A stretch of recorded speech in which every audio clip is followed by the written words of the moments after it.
How to make a second YouTube channel on Android phone. If you find this video helpful, drop a like and subscribe. But it's very simple to go ahead and do this, and you can do it on any sort of Android or just any phone you're using, right? All you want to do is you can't actually do it within that YouTube application. You want to go over to your browser of choice. So I'm going to be going over to Chrome and then go into YouTube and then just log into your account. Just make sure you're on the website. But once you're here on the top right, press the three little dots, scroll down, and you're going to see desktop site.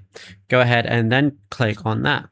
Now, once you're on the desktop site, all you want to go ahead and do is on the top right, click your profile icon, and then you're going to see settings as one of the options.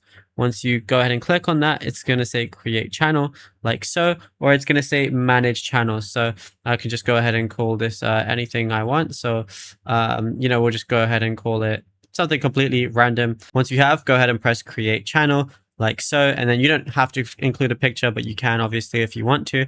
But then once it's created, it's going to look like that. On the top right, click your profile. If you want to make a second one, go back to settings, and then it's going to say create a new channel. Go ahead and click on that create a new channel thing, and then you'll be able to create a second one as well.